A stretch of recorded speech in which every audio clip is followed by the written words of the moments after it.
Hello everyone, start करते हैं हमारी मैकेनिक्स की next class. BSc part first,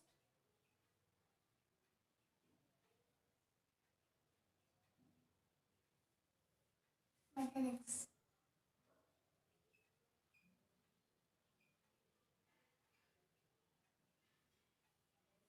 unit third जल्दी हो जाएगी आपकी थर्ड यूनिट। इसमें जो आपका फर्स्ट चैप्टर अभी हम कर रहे हैं उसमें बस 2-3 टॉपिक बाकी हैं जो आज या फिर लास्टली कल तक में हमारा ये चैप्टर हो जाएगा। उसके बाद बस इस यूनिट का एक और चैप्टर बचेगा, तो थर्ड यूनिट आपका थोड़ा जल्दी ही हो जाएगा। उसके बाद बस एक फोर्थ यूनिट लास्ट में हमारी बच जाएगी, ठीक है।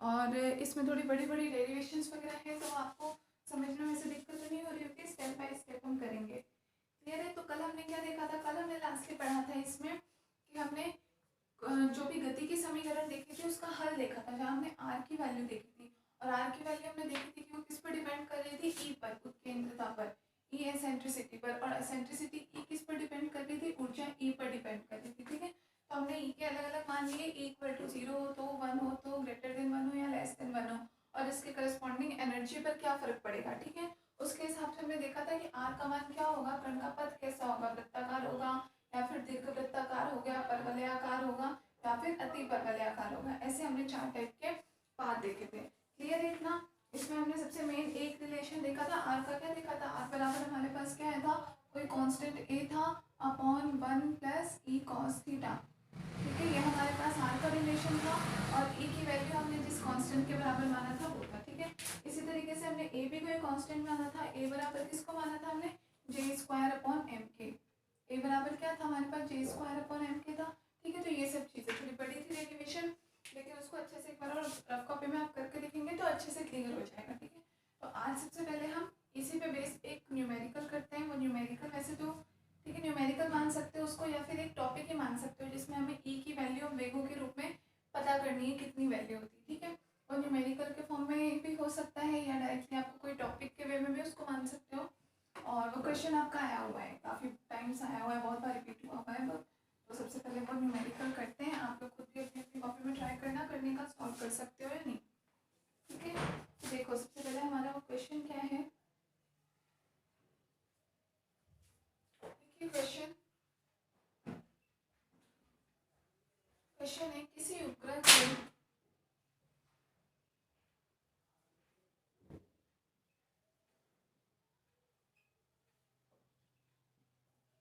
किसी उपग्रह के अधिकतम व न्यूनतम वेगों के मान की हम बात करेंगे, ठीक है। तो अधिकतम और न्यूनतम कक्षीय वेगों के मान क्रमशः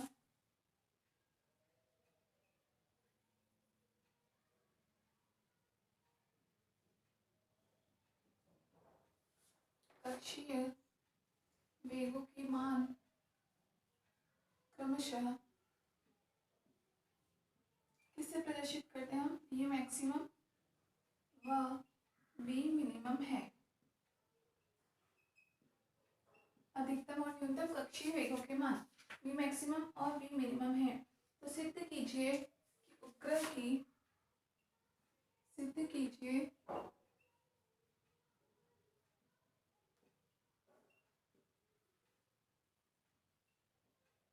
कि उपग्रह की कक्षा की उत्केंद्रता, उपग्रह की कक्षा की उत्केंद्रता equal to v maximum minus v minimum upon v maximum plus v minimum. ये प्रूफ करना है कि ई बराबर ये होता है या नहीं, ये हमें प्रूफ करना है। किसी उपग्रह के अधिकतम और न्यूनतम कक्षीय वेगों के मान हमें दे रखे हैं और उत्केंद्रता का मान हमें वी के टर्म में पता करना है कि ये रेशियो होगा v maximum minus v minimum और v maximum plus v minimum, इसके रेशियो के बराबर होगा। ये चीज़ हमें यहाँ पे प्रूफ करनी है, ठीक है। तो आप लोग इसे करके देखो वो कर पाते हो या नहीं।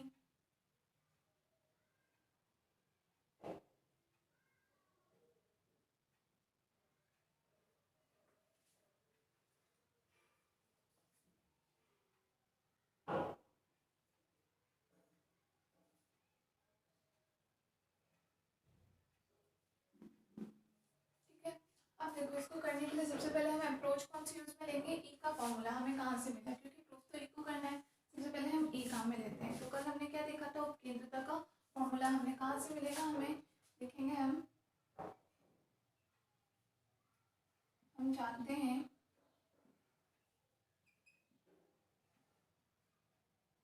किसी कण की उपकेंद्रता किसी कक्षा की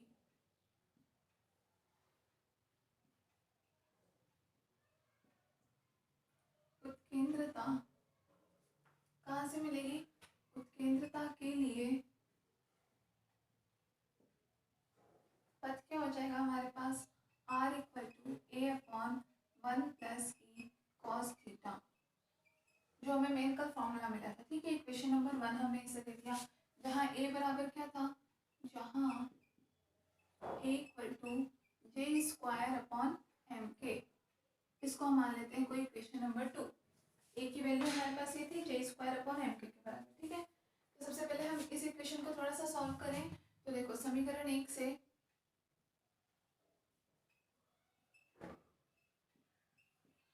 यहाँ इसको आपस में मल्टीप्लाई कर दो, a बराबर में क्या वैल्यू मिल जाएगी, r plus r e cos of theta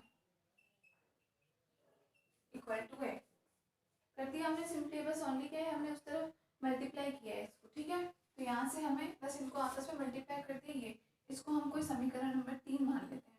अब हमें क्या निकालना है यहाँ से, हमें तो वेग निकालना है। ठीक है, जो भी वी मैक्सिमम वी मिनिमम दोनों टाइप में, तो हम क्या करें, आर हमारे पास है, अगर हम D R upon D T कर दे तो वहाँ से हमें वेग मिल जाएगा। तो समीकरण 3 का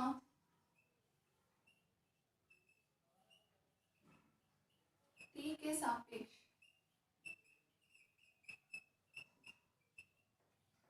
अवकलन करने पर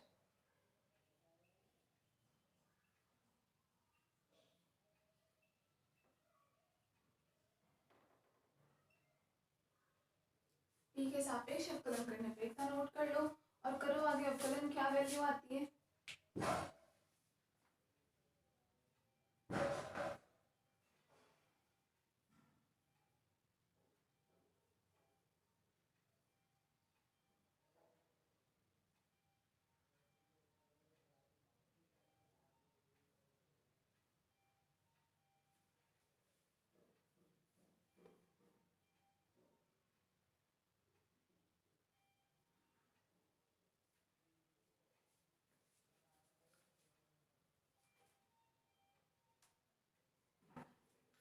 ये थोड़ा यहाँ पे लिखने में टेढ़ा टेढ़ा आता है ना, राइटिंग इतनी अच्छी नहीं आती।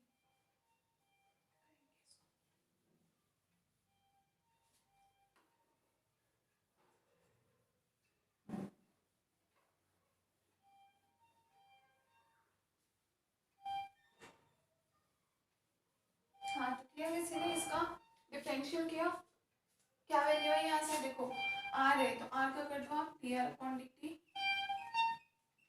प्लस, अब यहाँ पे देखो आपके पास दो वैल्यू है, आर का भी होगा कॉस थीटा का भी होगा। ई को हम भले एक तरह से कांस्टेंट मान लेते हैं, लेकिन एक तो हमारे पास आर का भी होगा कॉस थीटा का भी होगा, तो इसको हम दो मान लेते हैं। ठीक है, तो सबसे पहले हम आर का कर लें, तो वैल्यू क्या हो जाएगी, D R upon D T और ई कॉस थीटा ऐसे चीज लिख दो। ठीक है, plus r e as it is लिख देते हैं, r as it is, e तो हमारे पास कांस्टेंट ही यहाँ पे लिख दिया। अब कर दो कॉस थीटा का, तो कॉस थीटा क्या होगा, माइनस साइन थीटा, तो इसलिए यहाँ पे क्या आ जाएगा, माइनस साइन थीटा, और थीटा का और क्या हो जाएगा, D theta upon D T बराबर, ए तो कांस्टेंट है तो इसका क्या हो जाएगा, डिफरेंशियल 0। क्लियर है, नॉर्मली हमने इसका डिफरेंशियल कर दिया। ठीक है, अब यहाँ से देखो हम क्या करें, D are upon D T plus D are upon D T E cos theta equal to, ये नेगेटिव वैल्यू है, इसको हम 0 के उधर ले जाते हैं, तो क्या हो जाएगा, ये r e sine theta into D theta upon D t. Clear है, अब यहाँ इन दोनों में से d are upon D T हम कॉमन ले सकते हैं, तो इसको कॉमन ले लो, d are upon D T, तो क्या वैल्यू आ जाएगी, 1 plus E cos theta equal to क्या आ रहा है हमारे पास, r e sine theta d theta upon D t. Clear है, दोनों तरफ 1 प्लस ई कॉस थीटा, हमारे पास वैसे भी ए फॉर्म में हमारे पास यही वैल्यू आती थी, किसकी उत्केंद्रता के लिए, ठीक है। इसको अभी हम क्या मान लेते हैं, कोई हमने समीकरण नंबर 4 दे दिया इसको, अभी हमने इसको इतना सॉल्व करके छोड़ दिया। समीकरण नंबर 4 नाम दे दो इसको।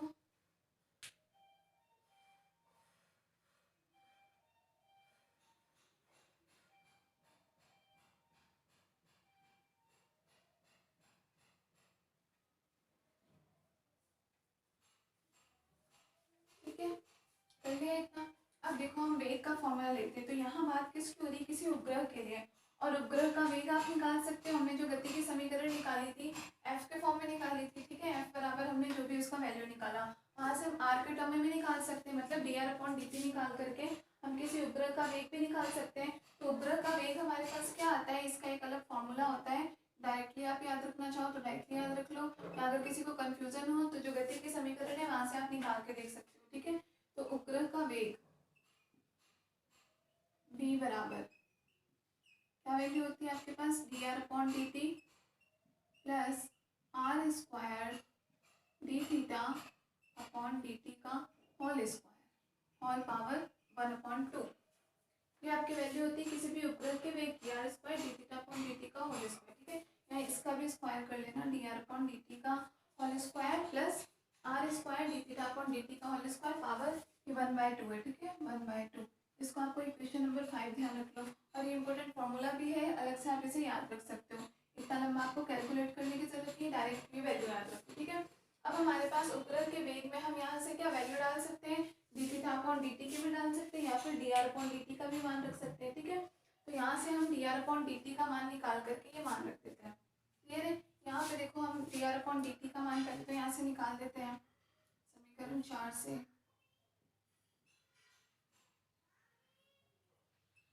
D R upon D T बराबर क्या हो जाएगा, आर ई साइन थीटा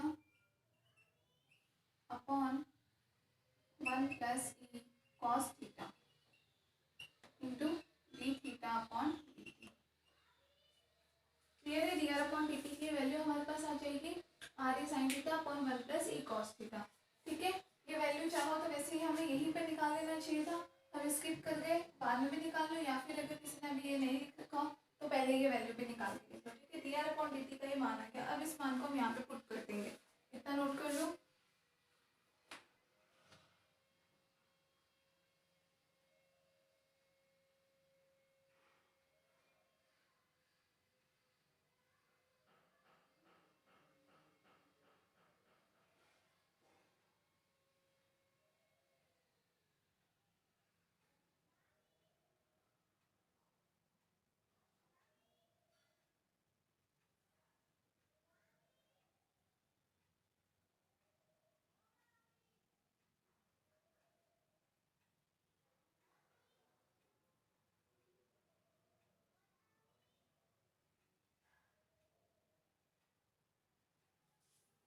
कर लिया, चलिए अब यहाँ पे हम मान रख देते हैं D R upon D T का।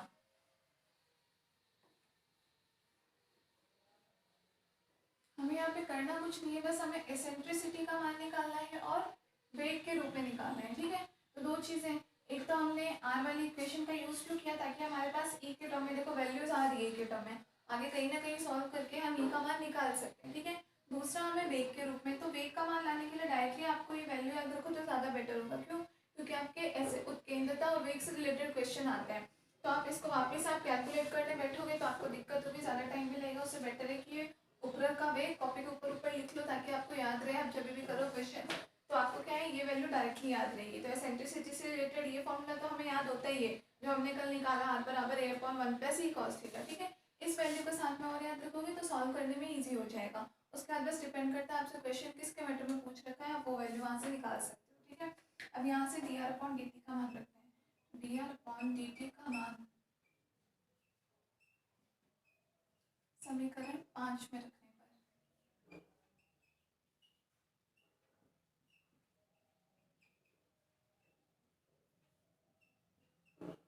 क्या आ जाएगा, यहाँ से वेग बराबर, अभी हमें पता नहीं है कि मैक्सिमम है मिनिमम है, वो तो हम बाद में कंडीशंस लगा करके थीटा का मान कितना है या उत्केंद्रता कितनी है उसके रेस्पेक्ट में हम वी मैक्सिमम ये होगा, वी मिनिमम ये होगा, ये निकालेंगे, ठीक है। तो सबसे पहले हम यहाँ पे मान रख देते हैं, तो यहाँ देखो D R upon D T का मान है ये पूरा, D R upon D T का यहाँ पे होल स्क्वायर हो रखा है, मतलब इन सबका स्क्वायर हो जाएगा, तो एक तो आपके पास क्या आ जाएगा, D theta upon D T का स्क्वायर लिखते हैं हम। देखो D theta upon D T का होल स्क्वायर इंटू में क्या है आर ई साइन थीटा, तो इस पूरे का होल स्क्वायर कर देते हैं, आर ई साइन थीटा का होल स्क्वायर अपॉन में क्या आ जाएगा 1 प्लस ई कॉस थीटा का भी होल स्क्वायर, 1 प्लस ई cos theta whole square. Clear है, पूरे का स्क्वायर करके लिख दिया है स्क्वायर था, बाकी second term as it is लिख दो, प्लस में R square D theta upon D T का होल स्क्वायर और कंप्लीट पावर 1/2। ठीक है, मतलब पूरी की पूरी वैल्यू कैसे अंडर रूट के अंदर है। ठीक है, अब यहाँ देखो दोनों में से हम क्या चीज़ कॉमन लेकर के इसको थोड़ा आगे सॉल्व करें, तो हम यहाँ से क्या कॉमन ले सकते हैं, तो एक तो दोनों में D theta upon D T का होल स्क्वायर आ रहा है,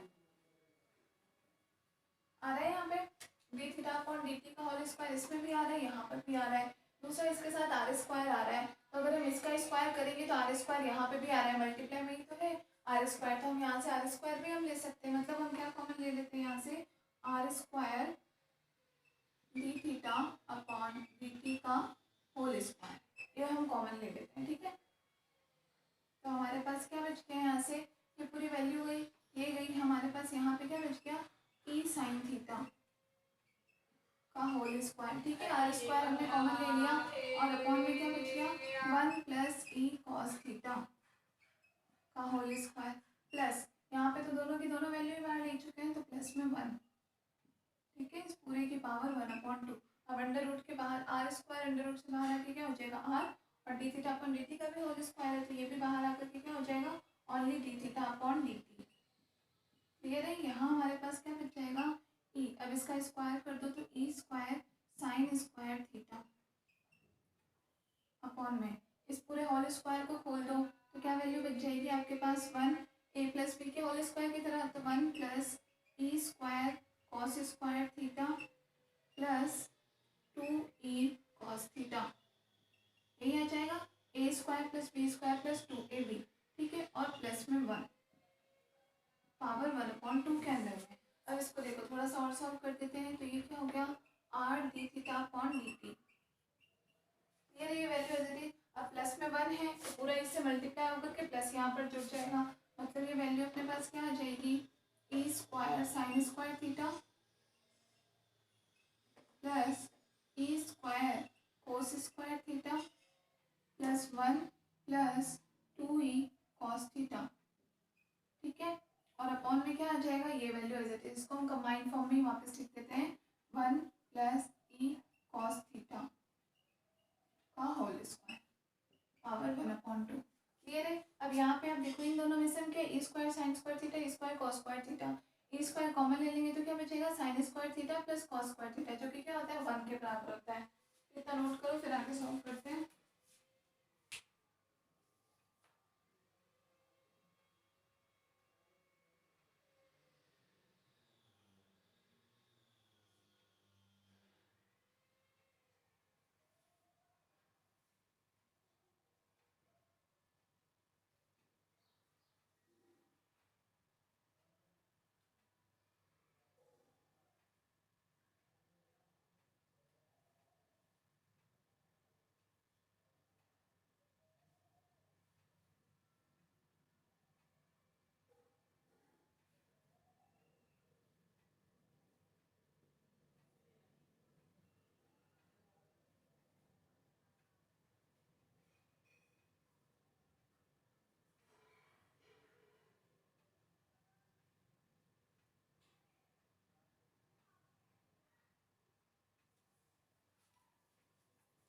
लिख लिया, चलो इसे थोड़ा और सॉल्व करते हैं।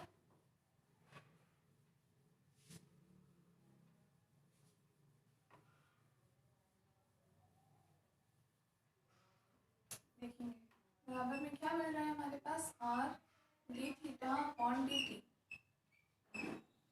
Are d theta upon D t ये वैल्यू आ गई, यहाँ से क्या वैल्यू है हमारे पास, तो ई स्क्वायर इन दोनों में से कॉमन ले लो और cos square theta plus sign square theta 1 होता है, समझ में आता है आपको, पता चल गया होगा। ठीक है ना, तो इसलिए मैं उसे नहीं लिख लिया आगे सॉल्व करके, डायरेक्ट लिख लेते हैं, ये दोनों का टोटल हो जाएगा 1 प्लस हमारे पास क्या बच जाएगा plus 1 plus 2e cos theta. ठीक है, इसको हम थोड़ा और तरीके से लिख लेते हैं, ये वैल्यू हमारे पास बचेगी, इसको और तरीके से हम क्या लिख सकते हैं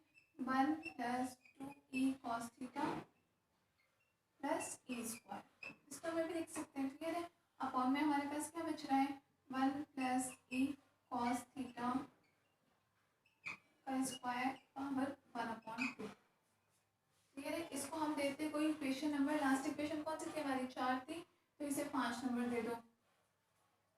ठीक है, 5 नंबर दे देना इसको। ये हम वैल्यू किसकी निकाल रहे हैं, वेग की वैल्यू निकाल रहे हैं, ठीक है ना, ध्यान रखना v बराबर है, ठीक है, ये वैल्यू आ गई।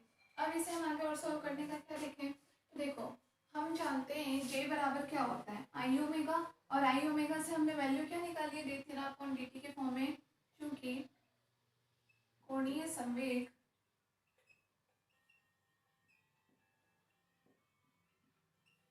j बराबर आई की वैल्यू mr स्क्वायर और ओमेगा की value D theta upon dt होती है, वैल्यू क्लियर है। अब यहाँ से हम आर स्क्वायर को अगर आर डॉट आर के टर्म में लिखें तो R into D theta upon D T की वैल्यू हम निकाल सकते हैं, क्योंकि यहाँ हमें आर के साथ में D theta upon D T चाहिए, ठीक है, तो एक आर और D theta upon D T हम रख लेते हैं, तो R into D theta upon D T बराबर में क्या आ जाएगा, जे अपॉन में एम आर डिवाइड कर देते हैं, ठीक है, equal to J upon M R, ये वैल्यू आ जाएगी। इस वैल्यू का मान हम यहाँ पुट कर देते हैं, तो इक्वेशन 5 आपके पास क्या बन जाएगा, b equal to J upon M r 1 plus 2e cos of theta plus e square upon 1 plus e cos theta का whole square power 1/2, equation number 6। ये हमारे पास आता है फाइनल रिजल्ट, जहाँ से हमें v की अलग अलग वैल्यू लेकर के और सॉल्व करना है पूरे को, क्लियर है। ये हमारे पास कौन सा फाइनल रिजल्ट आ गया हमारा, इसी को इक्वेशन नंबर 6 आपने दे दी। अब यहाँ हम अलग अलग केस लगा के देखेंगे कि थीटा के अलग अलग वैल्यू के लिए हमारे पास v की वैल्यू क्या आती है, उसके रेस्पेक्ट में e हमारे पास कैसे बचता है, वो सब चीज़ें थीटा नोट कर लो पहले।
अब देखो हम इसके केस लेकर के देखते हैं, ठीक है, तो एक वैल्यू आप ये ध्यान में रखो,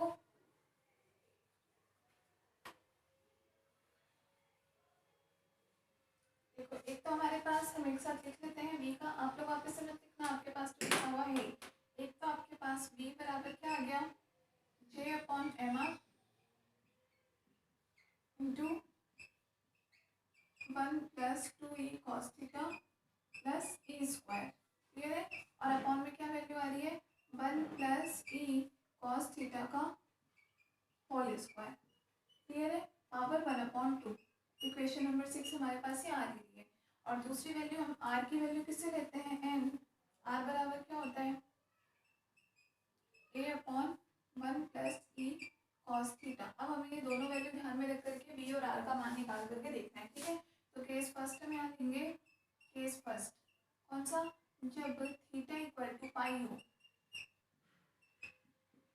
जब थीटा इक्वल टू पाई हो, मतलब कोई भी अगर हम मान लो किसी उपग्रह का, अगर हम ये मान रहे हैं इस, अगर दीर्घवृत्ताकार कक्षा में कोई भी उपग्रह अगर गति कर रहा है तो हम उसका वेग क्या, थीटा का मान पाई होने का मतलब क्या हो गया कि ये जो इसके साथ में ये जो एंगल बनाता था ये होता था थीटा, मतलब कि थीटा पाई होने का मतलब ये हो गया कि बिल्कुल इस जगह पे आ जाए हमारा उपग्रह, ठीक है। और इस जगह पे आगे की तरफ ये प्रारंभिक स्थिति है, इसके साथ में एंगल पूरा कैसा बना लेगा, बिल्कुल ये पाई एंगल बना लेगा, मतलब 180 का एंगल बना लेगा। क्लियर है। तो पाई एंगल बनाने के कारण क्या होगा, बिल्कुल ये अपोजिट डायरेक्शन में आ जाएगा। तो इस कंडीशन में इसका बी तो कहलाता है बी मिनिमम, तब वेग बी बराबर क्या होगा, बी मिनिमम होगा। और वेग बी मिनिमम होगा तो आर जो है, आर इसका जस्ट अपोजिट हो जाएगा, तो आर बराबर क्या हो जाएगा, आर मैक्सिमम। ठीक है, बी मिनिमम हुआ जब ये यहाँ पहुंच गया, तो आर जो इसकी दूरी है, दूरी तो मैक्सिमम हो गई, ठीक है ना, दूरी तो यहाँ बिल्कुल अपोजिट डायरेक्शन पर दूरी बढ़ गई, इससे आर बराबर आर मैक्सिमम हो गया। अब इनका वैल्यू कितना होगा, बी मिनिमम का आर मैक्सिमम का, ये हम इन दोनों वैल्यू से निकालते हैं। तो आप देखो बी मिनिमम की जैसे हम बात करें तो बराबर हमारे पास क्या है, ये जे अपॉन एम आर है। थोड़ा हम इसको सॉल्व कर लेते हैं। यहाँ पे कॉस थीटा, तो कॉस थीटा का वैल्यू क्या रखना है, पाई। कॉस पाई बराबर क्या होता है, -1 होता है, क्लियर है। तो यहाँ से वैल्यू हमारे पास क्या आ जाएगी, 1 - 2e प्लस ई स्क्वायर, ये बन जाएगा। और अपॉन में हमारे पास वैल्यू क्या है, 1 प्लस ई कॉस थीटा। यहाँ पे भी कॉस थीटा का वैल्यू रख दो, तो यहाँ पे वैल्यू क्या हो जाएगी, 1 - ई, ठीक है, 1 - ई का होल स्क्वायर पावर 1/2। आपको पता है दोनों वैल्यू बिल्कुल सेम है, 1 - 2e प्लस ई स्क्वायर है। इसको भी हम, इसको खोलो आप 1 - ई के होल स्क्वायर को, तो क्या वैल्यू आएगी, 1 plus e square minus 2e आएगा। यही सेम वैल्यू है हमारे पास, मतलब ये कैंसिल। तो हमारे पास ओनली इसकी वैल्यू क्या बच जाएगी, वी मिनिमम बराबर, वी मिनिमम बराबर क्या बच जाएगा, जे अपॉन एम आर। और आर कैसा आ रहा है इस कंडीशन में, मैक्सिमम के बराबर। क्लियर है, ये तो हमारे पास हो जाएगी वी मिनिमम की वैल्यू। अब हम आर मैक्सिमम देखते हैं, ठीक है। एंड आर मैक्सिमम की वैल्यू देखो आपके पास क्या आएगा, तो बराबर आर मैक्सिमम यहाँ से देखें ए अपॉन 1 माइनस ई हो जाएगा। कॉस थीटा का वैल्यू यहाँ पे रखो, cos पाई -1, तो ये वैल्यू हो जाएगी 1 - ई के बराबर। क्लियर है, आर मैक्सिमम का मान हम फिर यहाँ पर रखते हैं, तो हमारे पास वी मिनिमम बराबर क्या हो जाएगा, इतना पहले नोट कर लिया, तो आप फिर करते हैं आगे।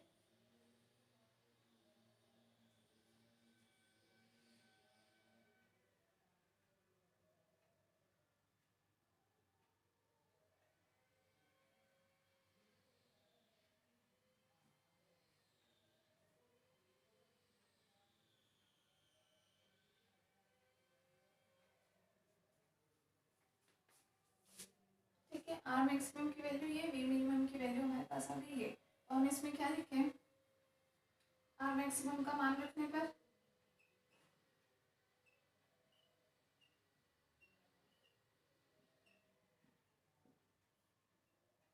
क्या वैल्यू हो जाएगी, ऊपर वाली चीज़ों को छोड़ दीजिए, तो ओनली हमने फॉर्मूला लिख रखा है, ठीक है, ताकि हमें ध्यान में बार बार फॉर्मूला नहीं लिखना पड़े। यहाँ पे वैल्यू डाल दो, तो आपके पास वी मिनिमम बराबर क्या आ गया, जे अपॉन एम, और आर मैक्सिमम का वैल्यू डाल दो आप, ए अपॉन 1 - ई, तो इक्वल टू क्या वैल्यू आ जाएगी आपके पास, वी मिनिमम बराबर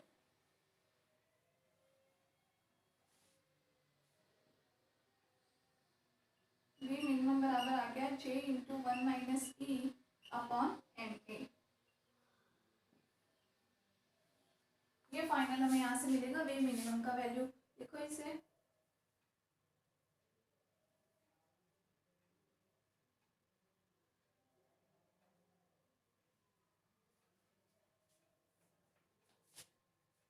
ठीक है। इतना ऐसे हमने केस फर्स्ट किया, दूसरा हम ऐसे केस सेकेंड सॉल्व करते हैं, ठीक है। केस सेकेंड में हम क्या ले लें, तो अभी तो हमने थीटा बराबर जैसे बिल्कुल अपोजिट की, यहाँ पहुंच गया हमारा उपग्रह। दूसरे में हम ले लेते हैं कि जब थीटा बराबर 0, मतलब उपग्रह हमारा बिल्कुल प्रारंभिक अवस्था में ही हो, ठीक है। तो केस सेकेंड ले लो, जब थीटा बराबर 0, क्लियर है। थीटा बराबर 0 का मतलब उपग्रह यही है, अभी तक वो चलना शुरू किया ही नहीं है, तो कुछ भी कोण ही नहीं बनाया, ठीक है। अब जब कुछ भी कोण नहीं बनाया, तो इस कंडीशन में आपको पता है आर का वैल्यू तो यहाँ पे क्या है, एकदम बिल्कुल 0 के बराबर ही हो जाएगा, मतलब कुछ भी दूरी होगी ही नहीं जब तक वो चलना शुरू नहीं किया है। मान लो लगभग थोड़ा बहुत चला भी हो, तो बहुत नेग्लिजिबल सी वैल्यू हो जाएगी। तो यहाँ पे आर आपका कैसा हो जाएगा, मिनिमम, और प्रारंभिक अवस्था में इसका वेग कैसा हो जाएगा, मैक्सिमम, मतलब वी बराबर तो हो जाएगा आपका वी मैक्सिमम, एंड आर बराबर क्या हो जाएगा, आर मिनिमम। क्लियर है, स्थिति समझ में आई। इस कंडीशन में v बराबर क्या हो जाएगा हमारा, v मैक्सिमम, और r बराबर हो जाएगा r मिनिमम। अब फिर से यहाँ दोनों की वैल्यू निकालो, तो v बराबर हम देखते हैं v की वैल्यू क्या आनी चाहिए, सेम कर लो आप, j अपॉन एम आर यहाँ वैल्यू डालो 1 प्लस कॉस थीटा की वैल्यू कितनी है 0, तो कॉस 0 कितना होता है 1, मतलब कितना आ जाएगा plus 2e plus e square, ठीक है। और अपॉन में 1 प्लस ई कॉस थीटा, यहाँ पे भी कॉस थीटा की वैल्यू रखो तो कॉस 0 इज 1, तो यहाँ पे क्या हो जाएगा 1 प्लस ई का होल स्क्वायर, क्लियर है, पावर 1/2। तो यहाँ पे हमने देखो 1 प्लस ई का होल स्क्वायर को खोलेंगे तो यही मिल जाएगा 1 प्लस 2 प्लस ई स्क्वायर, मतलब ये वैल्यू कैंसिल, तो यहाँ से भी हमें मान क्या मिल गया J/m/r, और r यहाँ पे क्या है मिनिमम है, ठीक है। यहाँ पे लिख लेना ये V मैक्सिमम और R मिनिमम, क्लियर है। तो V मैक्सिमम की एक इनिशियल वैल्यू हमें मिल गई, यहाँ पे V मैक्सिमम बराबर हमें मिल गया J/m/r मिनिमम। अब हम यहाँ से R सॉल्व करते हैं तो हमें पता चलेगा R की वैल्यू क्या है, ठीक है। दूसरा हम देखते हैं R बराबर R मिनिमम, यहाँ से ले लो A/कॉस थीटा का वैल्यू कितना हो जाएगा, यहाँ पे भी 1 हो जाएगा, मतलब कितना आ जाएगा 1 प्लस ई, ठीक है। R मिनिमम का मान यहाँ हम रख देते हैं, implies V maximum equal to क्या हो जाएगा J/m इंटू आर मिनिमम की वैल्यू डाल दो A/1 प्लस ई, बराबर वैल्यू क्या हो जाएगी J into 1 plus E upon M A, यह वैल्यू है हमारी V मैक्सिमम की,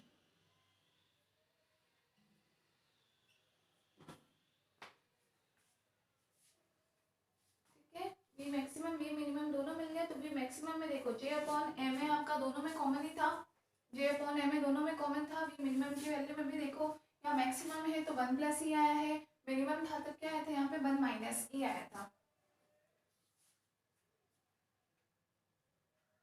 इन दोनों को भी कोई कोई इक्वेशन का नाम दे देना, इससे पहले जो हमने निकाला था V मिनिमम का मान, उसे इक्वेशन नंबर 7 नाम दे देना और इसको नाम दे देना इक्वेशन नंबर 8।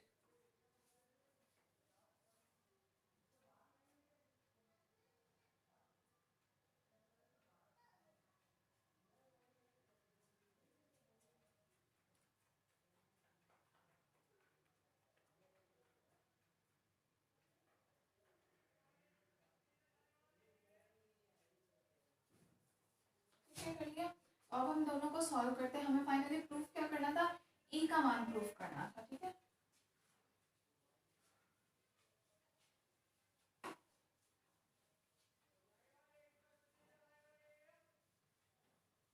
यहाँ से देखो हमें इक्वेशन 7 में क्या मिला है, sorry V minimum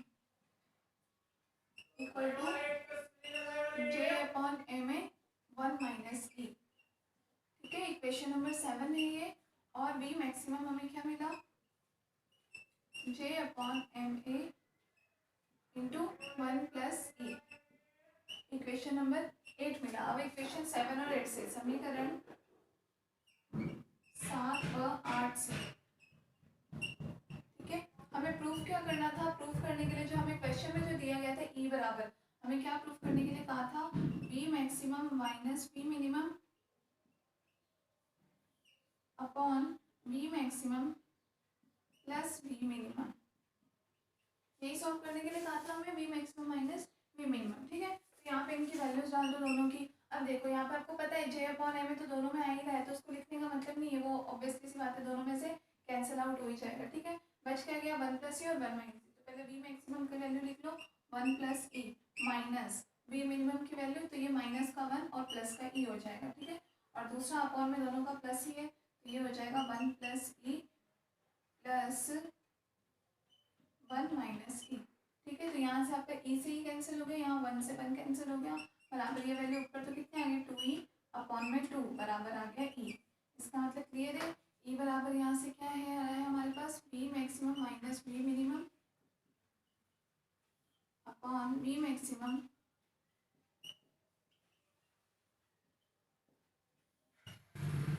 plus V minimum, clear है। तो ये हमारा प्रूफ हो चुका है, हैंड्स प्रूफ। ये फॉर्मूला भी डायरेक्टली याद रखोगे और ये प्रूफ करने का तरीका भी, ठीक है। क्वेश्चन आपका 2-4 बार आया हुआ है, अभी लेटेस्ट 2018 में भी आया हुआ है।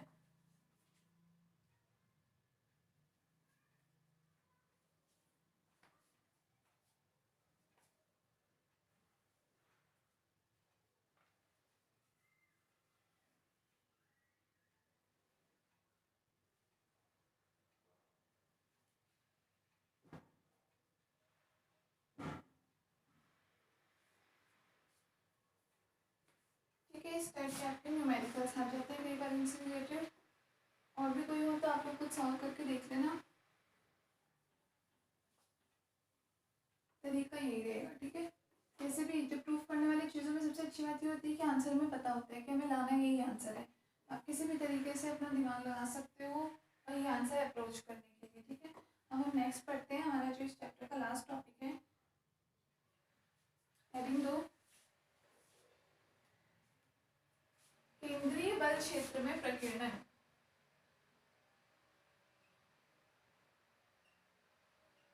केंद्रीय बल क्षेत्र में प्रकीर्णन, या हम इसे कहते हैं रदरफोर्ड प्रकीर्णन।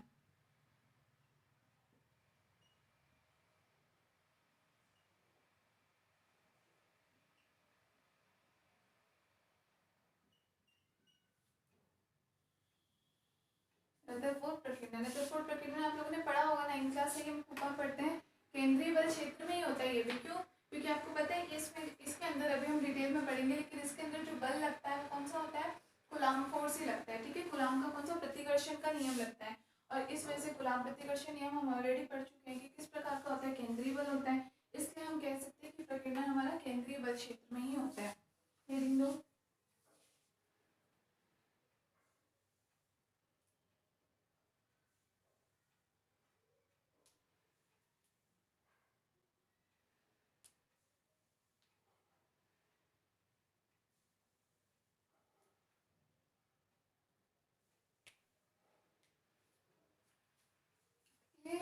अब रदरफोर्ड प्रकीर्णन में क्या था, 9th क्लास में भी आप लोगों ने पढ़ा होगा, बहुत इजी सा एक्सपेरिमेंट इन्होंने किया था, जिसमें इन्होंने क्या, कोई भी गोल्ड फॉइल ले ली थी, एक सोने की पतली पन्नी ली थी इन्होंने, ठीक है ना। ये देखना चाह रहे थे, जब नाभिक की खोज हुई थी, नाभिक की खोज के लिए रदरफोर्ड ने एक एक्सपेरिमेंट किया कि उन्होंने सोने की एक पतली पन्नी ली थी और उसके बाद उन्होंने उस पर कोई अल्फा कण थे।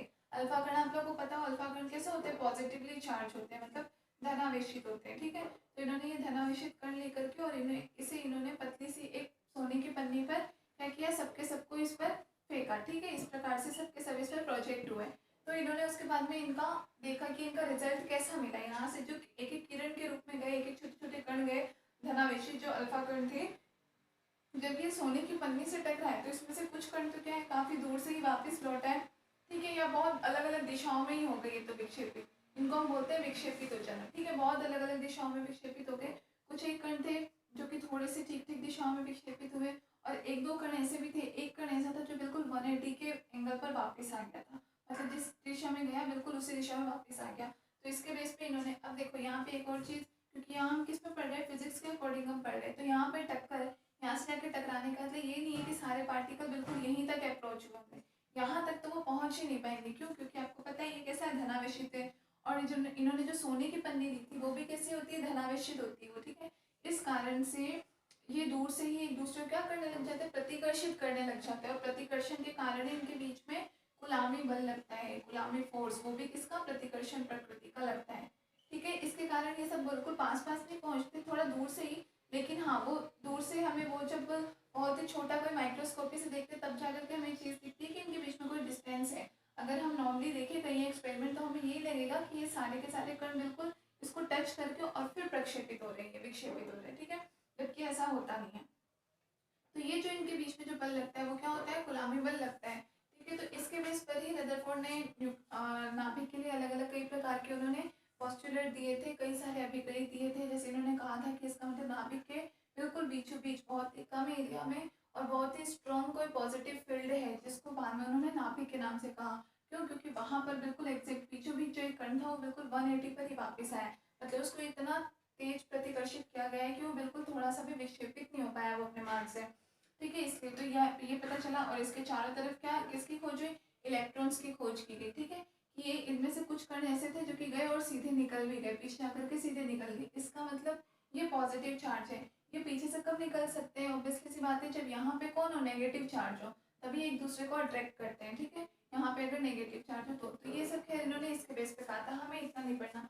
हमें ओनली क्या देखना है कि एक तो इन दोनों के बीच में ये जो कोई भी कण होते हैं, ये जो बिल्कुल यहाँ आकर के वो विक्षेपित होते हैं, तो विक्षेपित का एंगल कितना बनाते हैं, ठीक है, विक्षेपण कोण इनका कितना होता है। चीज़ हमें ये देखनी। दूसरा हमें एक यहाँ पे हम टॉपिक पढ़ेंगे इम्पैक्ट पैरामीटर, जिसको हम बोलते हैं संघट्ट प्राचल।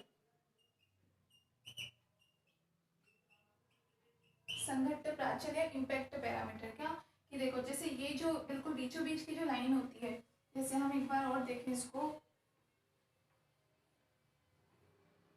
ये कोई भी हमारा नाभिक है, ठीक है। ये बिल्कुल बीचों बीच की जो लाइन है, ये क्या है, वही वाली लाइन है जिसपे कोई भी कण क्या 180 पे बिल्कुल प्रक्षेपित हुआ था, जो बिल्कुल नाभिक के बीचों बीच में जा रही थी ये लाइन, ठीक है। अब यहाँ से अगर हम बात करें, यहाँ से इसके अलावा और भी कई अल्फा कण उन्होंने मान लो इधर कहीं रख दिए थे, तो वो अलग अलग डायरेक्शन से जाते थे।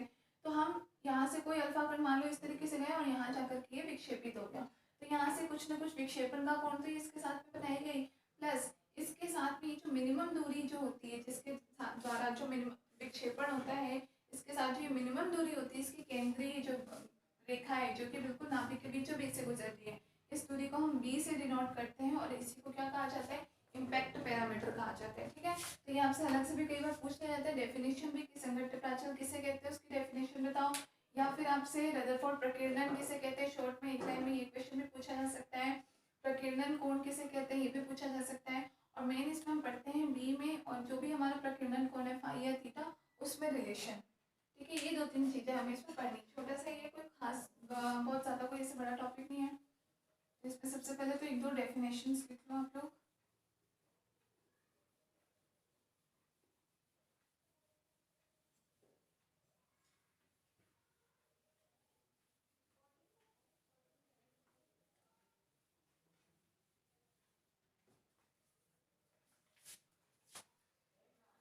देखो इसमें एक ऐसा केंद्रीय बल क्षेत्र,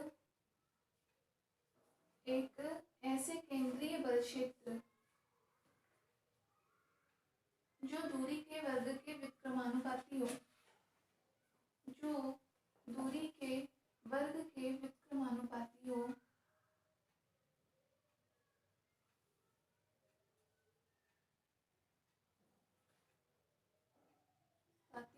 कोमा के केंद्र पर आपतित कणों के केंद्र पर आपतित कणों के प्रकीर्णन को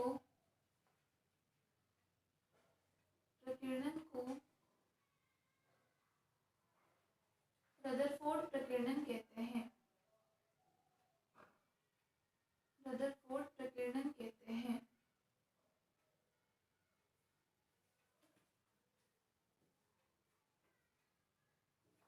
रदरफोर्ड प्रकीर्णन कहते हैं,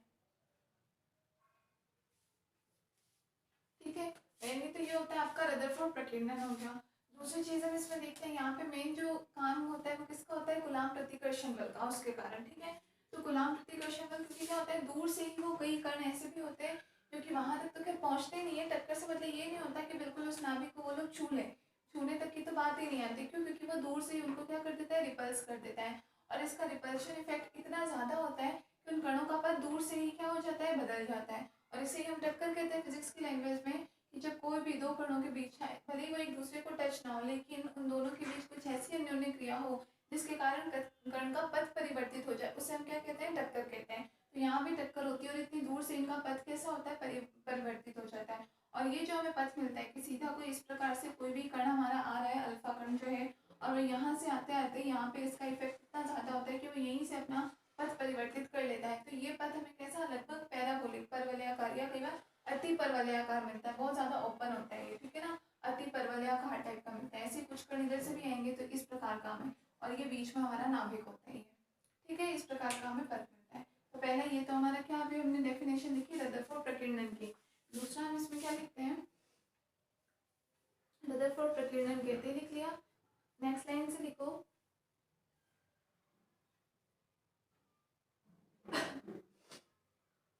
लिखो, माना एक विद्युत आवेश, माना एक विद्युत आवेश प्लस क्यू, एक विद्युत आवेश ये प्लस क्यू, प्लस क्यू, एक नाभिक जिसका आवेश ZE है, जिसका आवेश Z ही है, इस नाभिक का आवेश, ठीक है। ये इस पर जो आपतित कण है उसका चार्ज है प्लस क्यू, और ये इस नाभिक का आवेश कितना होता है जेड ई। एक नाभिक जिसका आवेश जेड ई है कोमा पर आपतित होता है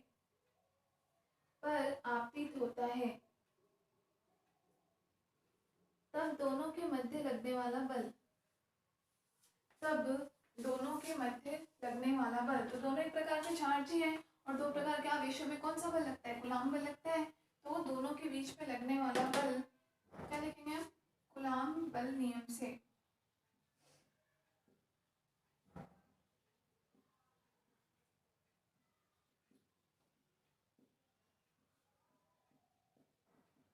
क्या होता है, F equal to K Q1 Q2 upon R square, ये फॉर्मूला होता है। यहाँ पे क्या हो जाएगा, F बराबर के का मान रख दो 1/4 पाई एप्सिलॉन नॉट।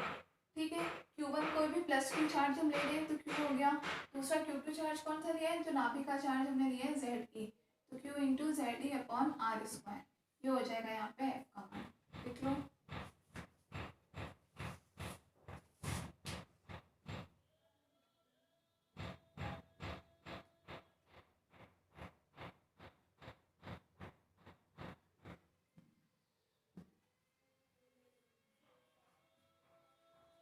ठीक है, लिख लिया, बल बराबर कूलामी बल नियम से ये होता है,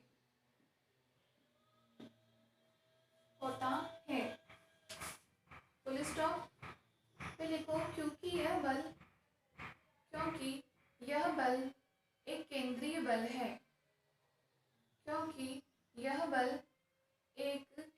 बल है, अतः आपतित विद्युत आवेश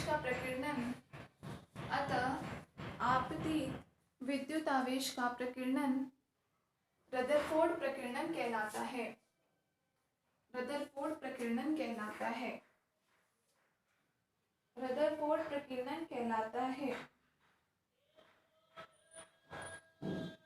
ठीक है, प्रकीर्णन इसी को कहते हैं कि किसी कोई नाभिक है उस पर जो भी आपतित कण है वो जाए इसके पास पर पहले ये दूर हट जाए, ये अपने पथ से जो इसका हटना, यही क्या कहलाता है, प्रकीर्णन कहलाता है। तो इस संख्या कहते हैं, रदरफोर्ड प्रकीर्णन कहते हैं। अभी तो आपको रदरफोर्ड प्रकीर्णन की डेफिनेशन समझ में आ गई। नेक्स्ट इसी में सब स्टार लगा करके लिखो। दूसरा हम डेफिनेशन किसकी लिखते हैं, संघट्ट प्राचल की। पहले आपको ये चीजें क्लियर होनी चाहिए। रदरफोर्ड प्रकीर्णन की बार डेफिनेशन पूछ लेते हैं, केवल आपसे जैसे रदरफोर्ड प्रकीर्णन की डेफिनेशन पूछ ली या फिर केवल संघट्ट प्राचल की डेफिनेशन पूछ ली ऐसे। ठीक है, तो नेक्स्ट इसमें लिखो संघट्ट प्राचल।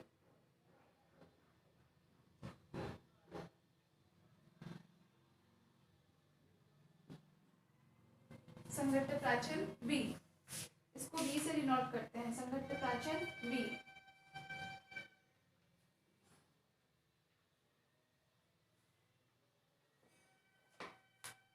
देखो अल्फा कण के लिए संघट्ट प्राचल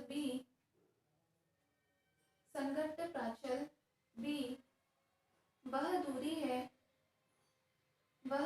है कॉमा जिससे अल्फा कण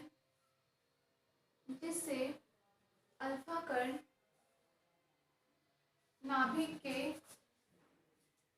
के निकटतम से गुजरता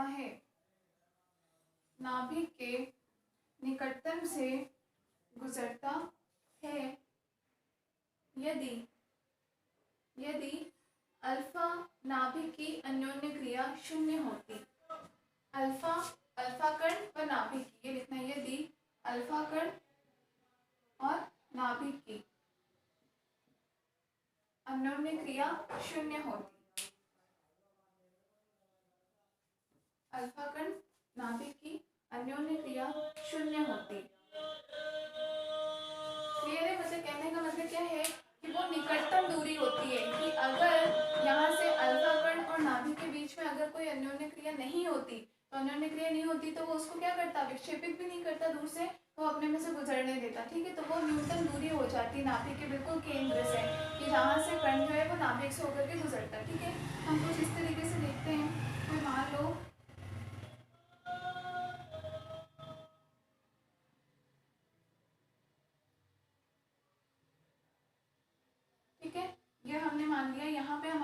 अल्फा कण है, ये हमारा क्या है, ये कोई यहाँ पे मान लो हमने नाभिक रख रखा है, ठीक है, ये Ze यहाँ पे चार्ज है, नाभिक है, ठीक है। तो ये हमारा Ze बिल्कुल इसके केंद्र के बीचों बीच से गुजर रहा है, और हमारा कोई जो अल्फा कण है वो क्या है, ये बिंदु पर रखा हुआ है। तो अल्फा कण यहाँ से जाएगा सीधे, कुछ दूर तक तो सीधे जाएगा जब तक इस पे नाभिक और इसके बीच में अन्योन्य क्रिया नहीं हो रही, ठीक है, तब तक सीधा सीधा ये जाता जाएगा। उसके बाद में कुछ दूर जाने के बाद में क्या होगा, ये अपने कण से प्रक्षेपित हो जाएगा। क्यों, यहाँ पे इन दोनों के बीच में अन्योन्य क्रिया होने लग जाएगी। तो ये हम ये एंगल मानते हैं, ये कुछ एंगल बनाते हैं इसके साथ में इस तरीके से, और इसकी डायरेक्शन क्या होती है, यहाँ से जाते जाते इसकी डायरेक्शन यहीं से चेंज हो जाती है, ठीक है। ये इस कण की डायरेक्शन जो ये थी, ये जाते जाते इस प्रकार से चेंज हो जाती है इस अन्योन्य क्रिया के कारण, अल्फा कण और नाभिक के बीच में जो अन्योन्य क्रिया होती है इसके कारण, ठीक है। ये जो कण बनता है, ये जो हमारे बीच में एंगल बनता है, ये जिस एंगल के साथ में क्या होता है, यहाँ से विक्षेपित हो जाता है, ये एंगल ही क्या कहलाता है, हमारा थीटा एंगल होता है, जिसको हम क्या बोलते हैं, ये हमारा थीटा एंगल हो गया, ठीक है, इस प्रकार से। और ये जो इन दोनों के बीच की दूरी है, ये दूरी हमारी होती है संघट्ट प्राचल। तो संघट्ट प्राचल को हम वो न्यूनतम दूरी कहते हैं। अगर यहाँ मान लो नाभिक और ये जो अल्फा कण है, अगर इसके बीच में कोई अन्योन्य क्रिया नहीं होती तो ये सीधा चला जाता है यहाँ से, तो वो न्यूनतम नाभिक की जो केंद्र से जो रेखा गुजरी, इसके बाद ये न्यूनतम दूरी पे होता है, जो भी भले वो इधर से नीचे से हो तो ऐसा नहीं ऊपर की तरफ ही, अगर कोई कण नीचे से भी प्रक्षेपित हो रहा है, तो जो नाभिक के सबसे पास वाला जो भी कण है, ठीक है ना, जो भी अल्फा कण नाभिक के सबसे इस केंद्र दूरी से सबसे पास से जो भी कण गुजर रहा है, उससे जो दूरी होती है न्यूनतम, वही क्या कहलाती है, संघट्ट प्राचल बी कहलाती है। क्लियर है, ये तो ये डायग्राम बना लो ताकि आपका अगर कभी क्वेश्चन आ जाता है शॉर्ट क्वेश्चन में भी, तो ये छोटा सा डायग्राम बना करके क्लियर कर सको।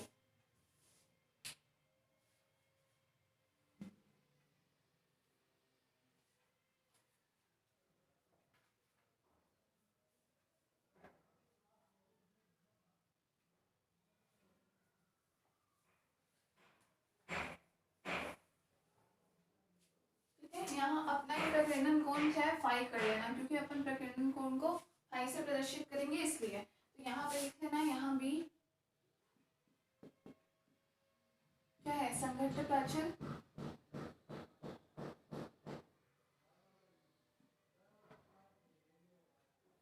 और फाई क्या है, प्रकीर्णन कोण।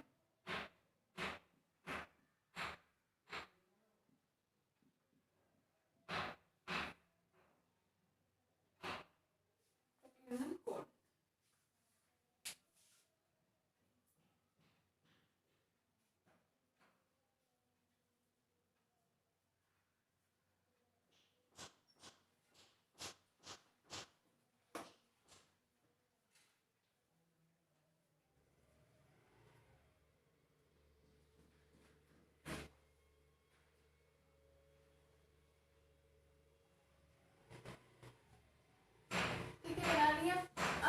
देखते हैं। ये तो आपको रदरफोर्ड प्रकीर्णन ये समझ में आ गया। एक और डेफिनेशन इसमें लिख लो, प्रकीर्णन कोण किसे कहते हैं, इसकी भी डेफिनेशन लिख लो, ठीक है।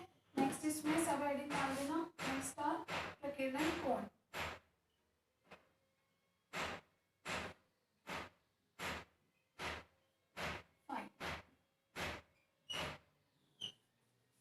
एक और इसकी डेफिनेशन लिखो,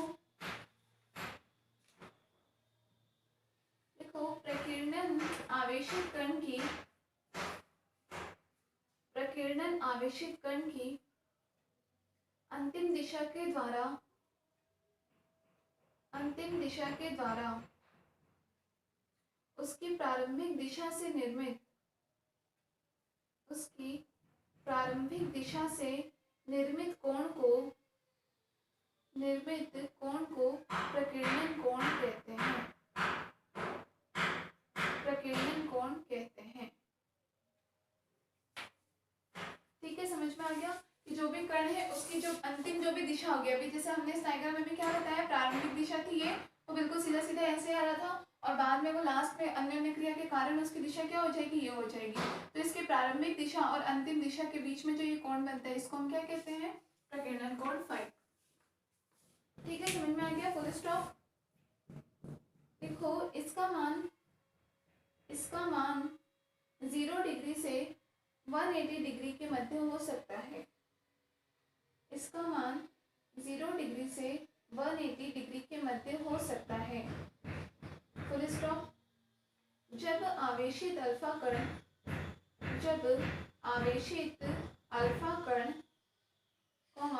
नाभिक से सीधा टक्कर करता है, नाभिक से सीधे टक्कर करता है, तब प्रकीर्णन कोण का मान 180 डिग्री होता है। 180 डिग्री होता है। क्लियर है? सिंपल सा है कि अगर मान लो ये नाभिक रखा हुआ है, अगर ये यहाँ से प्रकीर्णित ही नहीं हुआ और सीधे नाभिक से अगर ये टक्कर कर गया तो ये बिल्कुल इस जगह पे पहुंच जाएगा। तो इसका अगर तब अपन प्रारंभिक दिशा के साथ में इसका कोण बनाए तो कितना बन जाएगा? 180 डिग्री हो जाएगा। क्लियर है? और इस स्थिति में b बराबर हमारा क्या हो जाएगा? 0। क्यों? क्योंकि ये वही नाभिक के बीचों बीच वाली दिशा ही हो जाएगी। जब ये सीधे ही टक्कर करेगा तो ये जो नाभिक के बीचों बीच से जो रेखा जाती है वही वाली रेखा तो होगी जिसका प्रकीर्णन बिल्कुल कैसा 180 पर हुआ था।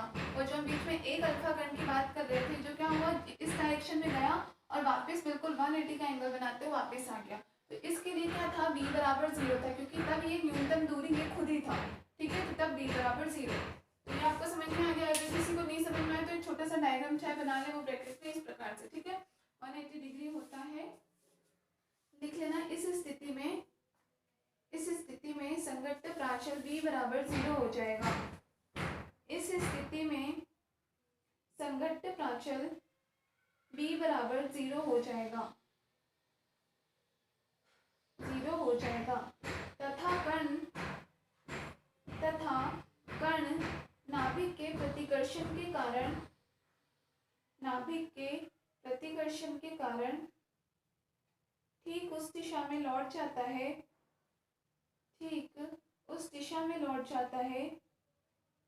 जिस दिशा से आकर वह नाभिक से टक्कर करता है। ठीक है, जिस दिशा से आया था बिल्कुल इसी दिशा में वापस रिटर्न हो जाता है। यहाँ पे नाभिक से टक्कर कर रहा होता है। ठीक है, तो ये आपकी दोनों छोटी मोटी तीनों जो भी इसमें इक्वेशंस जो भी मेन इसमें आपके टर्म यूज में आने वाले उनके डेफिनेशन होंगे। आगे समझ में प्रकीर्णन कोण और ये सब कुछ। अब एक छोटी सी इसकी डेरिवेशन है वो और देख लेते हैं।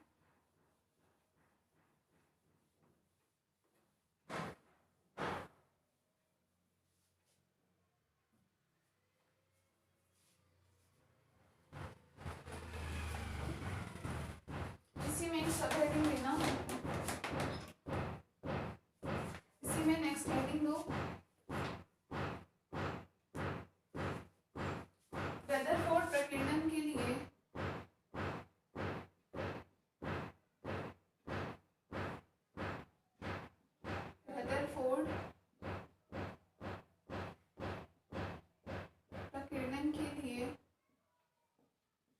संगत प्राचल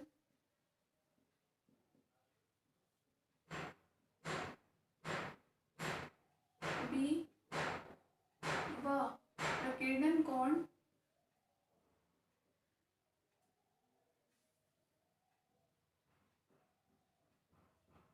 फाई में संबंध।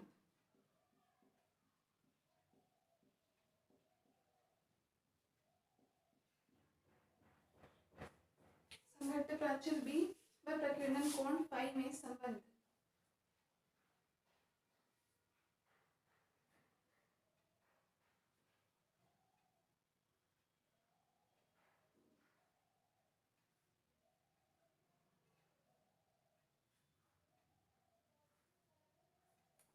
ठीक है, सबसे पहले तो देखो हम इसके लिए कंडीशन क्या देखते हैं, किस प्रकार से।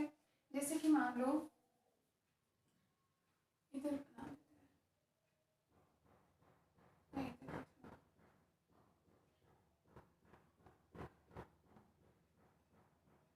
ये हमारे कोई नाभिक के बीचों बीच की रेखा होगी। ठीक है, जहाँ पे हमने अपने नाभिक को इस जगह पे रख दिया,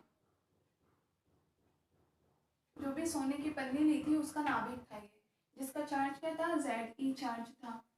क्लियर है? अब उस पे यहाँ से अल्फा कण की बौछार कराई थी हर दिशा में। ठीक है, क्योंकि एक्चुअली में इतना छोटा नहीं, काफी बड़ा सारा लिया था, गोल्ड फॉइल लगभग इस शेप की ली थी। ठीक है ना, इस शेप की लगभग गोल्ड फॉइल ली थी, तो उसके करस्पॉन्डिंग खूब सारे इस पे अल्फा कणों की बौछार करवा दी गई थी। क्लियर है? हम देख रहे हैं केवल और केवल इस नाभि के साथ में इनका क्या रिलेशन रहा, बाकी जगह तो ठीक है, कुछ आगे से निकल गए हों उन सब से हमें मतलब नहीं है। सिर्फ और सिर्फ इस नाभि के रेस्पेक्ट में अगर हम देखें कि यहाँ पर क्या रिलेशन रहा, तो देखो हम क्या देखते हैं, जैसे कि सपोज करो यहाँ से हम मानते हैं कोई नाभि के हो सकता है, वो इधर से भी आ सकता है, इधर से भी आ सकता है, सीधा भी आ सकता है, किसी भी डायरेक्शन में आ सकता है। तो कोई अल्फा कण जो है वो इस दिशा से आया और यहीं से आते आते इसका दूर से प्रकीर्णन हो गया और प्रकीर्णन के कारण वो वापस इस दिशा में लौट गया। ठीक है, इस दिशा से आया वापस इस दिशा में वो लौट गया। इसलिए हम कहते हैं, अभी मैंने आपको पहले ही बताया था, अभी अपन वापस लिखेंगे भी, ये जो पथ होता है कैसा पथ बनाता है अल्फा कण, परवलयाकार। ये दिख रहा है पथ आपको कैसा, अति परवलयाकार दिखता है, ठीक है ना, क्योंकि बिल्कुल दूर दूर तक इसके मिलने का कोई चांस नहीं होता, बहुत बड़ा सारा मुंह बनाता है ये। तो ये कैसा होता है, अति परवलयाकार पथ होता है कि कोई भी इधर से आ रहा है, अगर सेम इधर से आता तो अब ये आपको लग रहा हो कि इतनी दूर से ही कर दिया है, ये यहाँ पे हमें दूरी ज़्यादा लग रही है, लेकिन एक्चुअली एक्सपेरिमेंट में देखते हैं तो दूरी उतनी ज़्यादा होती नहीं। और दूसरी चीज़, दूरी अगर कम भी होती है, ज़्यादा दूरी भी होती है, तो भी ये जो बीच में, क्योंकि नाभिक में जो धनावेश होता है वो बहुत ही स्ट्रॉन्ग होता है, ठीक है ना, इस नाभिक के सामने, क्योंकि यही तो इस यहाँ से खोज की गई थी, इसके बिल्कुल केंद्र में बहुत ही कम दूरी में लेकिन बहुत ही स्ट्रॉन्ग धनावेश स्थित होता है। स्ट्रॉन्ग उसको क्यों कहा था, क्योंकि इस धनावेश के आगे ये अल्फा कणों की कुछ भी नहीं चली, अल्फा कण इसके आगे केवल एक बिंदु मात्र के समान थे, केवल एक डॉट की तरह थे जो इसकी तरफ जा रहे थे, और ये इतना स्ट्रॉन्ग था कि इनको इतनी दूर से ही इनका पथ ही चेंज कर देता था। ठीक है, तो इसको हम ऐसा नहीं है, इसको हम टक्कर कह सकते हैं, ये एक प्रकार की टक्कर हो रही है। क्यों, क्योंकि हमें देखने में लग रहा है कि यहाँ तो टच तो हुआ ही नहीं, तो टक्कर कैसी हुई, लेकिन एक्चुअली मैन फिजिक्स के अकॉर्डिंग ये टक्कर ही है। क्यों, क्योंकि इतनी दूर से ही से, अब वो तो इसका प्रतिकर्षण बल जितना दूर है वो उतनी दूर रेंज तक काम करेगा, लेकिन इसने इसके पथ को परिवर्तित कर दिया। ठीक है, तो ये हो गई। तो इसके रेस्पेक्ट में अगर हम बात करें इसके पथ की, तो देखो इसका प्रकीर्णन हुआ कुछ इस डायरेक्शन में, मतलब ये डायरेक्शन, या अगर ये जा रहा था इस डायरेक्शन में, क्लियर है, तो ये इसकी क्या थी, ये इसकी एक तरह से प्रारंभिक दिशा थी, जहां से ये जाना शुरू हुआ था, ये थी इसकी प्रारंभिक दिशा। यहाँ पे कौन है, हमारा अल्फा कण है, ठीक है, और ये इस दिशा में जाकर के मुड़ गया, ये इसकी कौन सी हो गई, अंतिम दिशा। तो प्रारंभिक दिशा और अंतिम दिशा के मध्य बनाए गए कोण को ही हम क्या बोलते हैं, प्रकीर्णन कोण कहते हैं। ठीक है, इसका मतलब हमारा जो ये डायरेक्शन हो जाएगा, ये एंगल कितना हो जाएगा हमारा, फाइव। क्लियर है, ये हमारी कौन सी है, यहाँ हम लिख देते हैं प्रारंभिक दिशा। किस चीज की प्रारंभिक दिशा वो आपको क्लियर होगा। ठीक है, ये हमारी प्रारंभिक दिशा हो गई, ये हमारी कौन सी हो गई, अंतिम दिशा।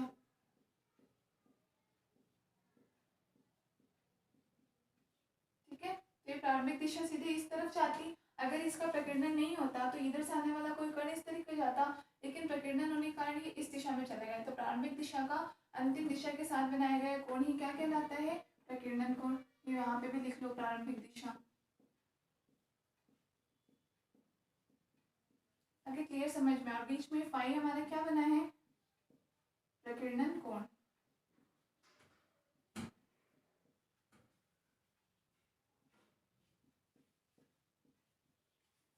क्लियर है इतना, ये इस तरीके से हमारा फाई प्रकीर्णन कोण बन जाता है। अब अगर हम बात करें ये जो दूरी, अगर ये बिल्कुल सीधा चला जाता, ठीक है ना, यहाँ हमने थोड़ा सा स्ट्रेट बनाया, इतना स्ट्रेट नहीं बनता एक्चुअली, थोड़ा सा और इधर की तरफ झुका हुआ बनता है, मतलब इसको आप कुछ ऐसा मान सकते हो, एक तरह से देखो तो इस तरीके से थोड़ा सा और झुका हुआ सा होता है ये, ठीक है ना, ये डायरेक्शन प्रारंभिक दिशा इसकी ये वाली, ठीक है, और ये पूरा एंगल होता है हमारा फाइव। तो ये जो हमारी प्रारंभिक दिशा है इस तरीके से, यहाँ एक्चुअल में थोड़ा भी और भी ज्यादा झुका हुआ होता होगा। तो अगर ये प्रकीर्णन नहीं होता तब ये सीधा इस डायरेक्शन में जाता, और इस डायरेक्शन में जाने पर इन दोनों के बीच की जो न्यूनतम दूरी होती वही क्या कहलाती है, संगत प्राचल भी। मतलब कि ये जो दूरी बन रही है इन दोनों के बीच में, ये दूरी कितनी है, बी, संगत प्राचल। क्लियर है, हमने संगत प्राचल किसको कहा, कि नाभिक के बिल्कुल केंद्र से जो रेखा गुजर रही है, बिल्कुल ये जो बीचों बीच से जो बिल्कुल नाभिक के सीधे सीधे में आ रही है रेखा, कि इसके आसपास ऊपर नीचे किसी भी तरफ हम बात करें, ठीक है, संगत प्राचल वो न्यूनतम दूरी होती है कि जहाँ कण का अगर प्रकीर्णन नहीं हुआ होता, तब प्रकीर्ण अगर किसी दिशा में, तब जो कण जिस दिशा में जाता तो उसके साथ में नाभिक की बिल्कुल जो न्यूनतम दूरी वही क्या कहलाती है, हमारी संगत प्राचल। मतलब ये अगर इसका इधर प्रकीर्णन नहीं होता तो ये सीधे इस डायरेक्शन में जाता, तब इसका बिल्कुल नाभिक के केंद्र के साथ में ये जो दूरी होती है यही क्या कहलाती है, संघट्ट प्राचल बी। ठीक है, और ये दोनों एंगल हमारे कितने हो जाएंगे इस में, इसको हमने थीटा मान लिया, ये कर्ण भी हमारा कितना हो जाएगा, थीटा। अंतिम दिशा का कुछ न कुछ कर्ण बनेगा। ठीक है, इसी प्रकार से प्रारंभिक दिशा का भी कुछ न कुछ कोण बनेगा। ये हमारा क्या है, नाभिक हो गया। तो बना लो आप लोग ये डायग्राम अच्छे से। अब ये जो कोई पथ है इसको हम कोई नाम दे देते हैं, ये पी ए क्यू, हमने इस पथ को नाम दे दिया। पूरा यहाँ से लेकर के ये जो हमारा अति परवलयाकार पथ बना है कैसा हो गया, पी ए क्यू के नाम से ये हो गया। क्लियर है, ये बीच में केंद्र बिंदु है, इसको कोई ओ नाम दे दो। ये बी की जो दूरी है इसको आप कोई एम एन नाम दे देते हैं हम। ठीक है, इस प्रकार से कंप्लीट जो प्रोसेस हुआ वो कुछ इस तरीके से होता है।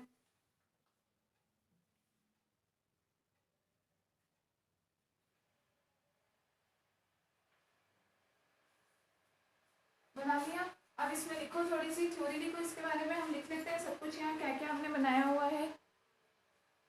लिखो, माना m द्रव्यमान का एक अल्फा कण, माना m द्रव्यमान का एक अल्फा कण, b संघट्ट प्राचल से, b संघट्ट प्राचल से नाभिक, नाभिक ब्रैकेट में लिख लेना आवेश ZE, नाभिक जिसका आवेश कितना है ब्रैकेट में लिख लेना ZE की ओर प्रारंभिक वेग v0 से गति कर रहा है, प्रारंभिक वेग v0 से गति कर रहा है।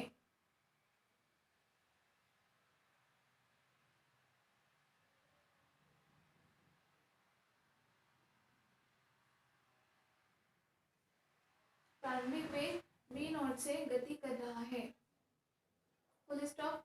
कूलाम प्रतिकर्षण बल के कारण, कूलाम प्रतिकर्षण बल के कारण अल्फा कण का पथ, अल्फा कण का पथ कौन सा, ब्रैकेट में लिखेंगे पी ए क्यू, अल्फा कण का पथ पी ए क्यू अति परवलयाकार होता है, अति परवलयाकार होता है।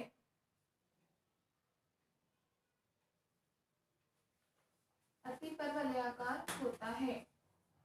Full stop. माना इस अल्फा कण का, माना इस अल्फा कण का फाई कोण पर प्रकीर्णन होता है, अल्फा कण का फाई कोण पर प्रकीर्णन होता है।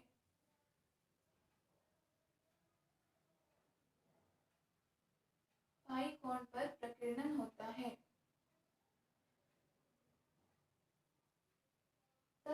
Full stop, full stop.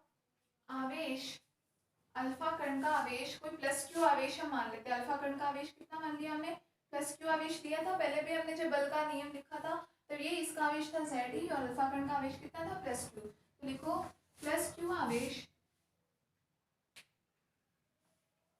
नाभिक की ओर अग्रसर होता है, नाभिक की ओर अग्रसर होता है तथा, तथा यदि कण विक्षेपित नहीं होता, यदि कण विक्षेपित नहीं होता तो नाभिक से इसकी दूरी, तो नाभिक से इसकी दूरी b रहती। ये अगर विक्षेपित नहीं होता तो नाभिक से इसकी दूरी ये स्मॉल b रहती, रहती जो संघट्ट प्राचल कहलाती है, जो संघट्ट प्राचल कहलाती है, जो संघट्ट प्राचल कहलाती है।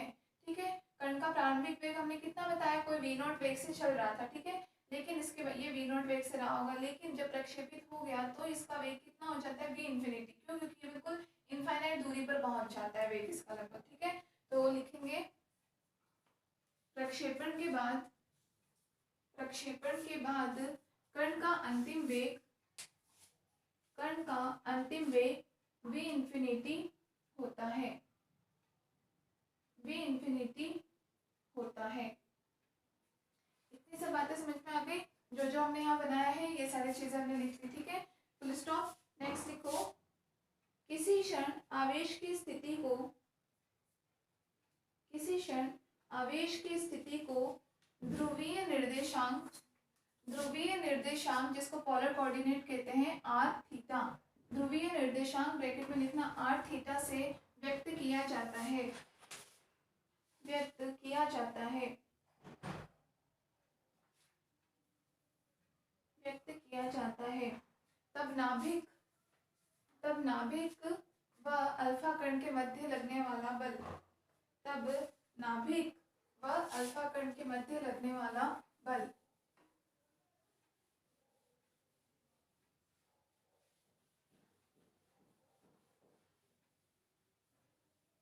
नाभिक व अल्फा कण के मध्य लगने वाला बल क्या हो जाएगा, F equal to K Q into में ZE अपॉन आर स्क्वायर।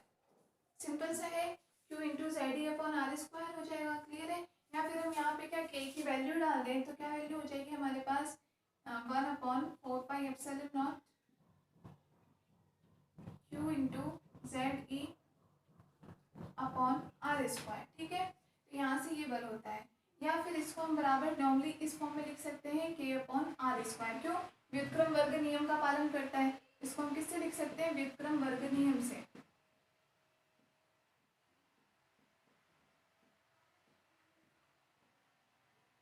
व्युत्क्रम वर्ग नियम से। ठीक है, यहाँ पे क्यू क्यू जो भी चार्ज वो होंगे, Q1 Q2 हो गए, वो अंडरस्टूड होता है। मेन चीज यहाँ पे क्या है, K अपॉन आर स्क्वायर होता है। यहाँ देखो आर स्क्वायर से आर स्क्वायर कैंसिल। यहाँ से अगर हम K का मान निकालना चाहें, इम्प्लाइज K बराबर हमें क्या मिल जाएगा यहाँ से। इसको तो आप पहले समीकरण नंबर 1 लिख लेना। ठीक है, ये समीकरण 1 हो गई। और अगर हम आर स्क्वायर से आर स्क्वायर कैंसिल, तो यहाँ से आपके पास K बराबर कितना आ गया, Q into ZE upon 4πε0 K का वैल्यू। ठीक है, यहाँ पे 1/4πε0 भी K ही है, लेकिन फिर भी हम यहाँ से इस फॉर्म में हमने एक तरह से Q इंटू ZE है, इसको एक तरह से K, यहाँ पे कोई और कांस्टेंट भी हम मान सकते हैं। ठीक है, तो हमारे पास K का मान कितना आ जाएगा, Q into ZE upon 4πε0, equation number 2।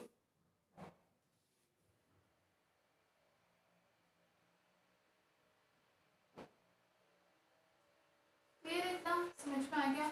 अब दूसरी चीज हम क्या देखें कि हमने जो m द्रव्यमान का कण, जो हमारा अल्फा कण था, वो जो सीधे इस डायरेक्शन में जा रहा था, ये नाभिक था, हम इस अक्ष को क्या मान लेते हैं, अगर हम इसे x अक्ष मान करके चलते हैं, ठीक है, कि ये जो जिस अक्ष के सापेक्ष गति कर रहा है वो कौन सा है, हमारा x अक्ष है। तो हम क्या लिखेंगे, नेक्स्ट लिखेंगे, लिखो, यदि x अक्ष को, यदि x अक्ष को सममिति रेखा पर लिया जाए, यदि x अक्ष को सममिति रेखा पर लिया जाए तो m द्रव्यमान के आवेशित कण पर, m द्रव्यमान के आवेशित कण पर x दिशा में बल, m द्रव्यमान के आवेशित कण पर x दिशा में बल। ठीक है, इस दिशा में बल कितना लग रहा है उस पर, तो हम यहाँ से क्या निकालेंगे, F बराबर कितना हो जाए, F बराबर देखो होता है ma के बराबर। हम यहाँ बात कर रहे हैं बल x दिशा में, तो क्या वैल्यू हो जाएगी हमारे पास, m into D square x upon D T square हो जाएगी value, m into D square x upon D T square बराबर किसके बराबर लग जाएगा, f इंटू में। अगर हम इसका त्वरण का, अगर हम x और y दिशा के सापेक्ष घटक लें तो x दिशा में क्या हो जाएगा, cos थीटा, और y दिशा में क्या हो जाएगा, sin थीटा। तो हम यहाँ से क्या लिख सकते हैं इसको, f cos थीटा, x दिशा में ले रहे हैं हम।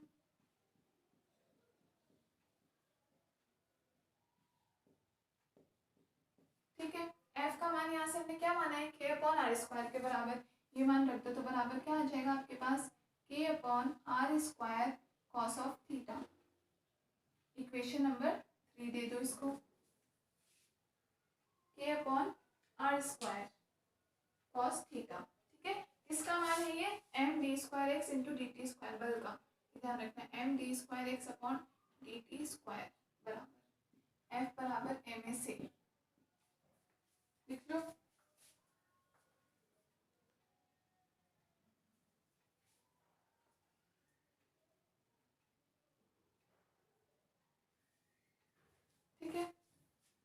हम यहाँ से क्या करें, हमें तो क्या निकालना है, वेग में कुछ ना कुछ रिलेशन निकालना पड़ेगा। यहाँ से देखो, यहाँ से हम क्या ले लें, समीकरण 3 से D square x upon D T square, समीकरण 3 से बराबर में क्या मान आ जाएगा, m को यहाँ मल्टीप्लाई में इधर भेज दो तो डिवाइड में चला जाएगा, क्या वैल्यू हो जाएगी k upon M R square, ठीक है, इंटू में कॉस ऑफ थीटा। सिंपल सा हो गया ये फॉर्मूला। अब हम क्या करें, यहाँ पे D theta upon D T से गुणा और भाग कर दें इस समीकरण को।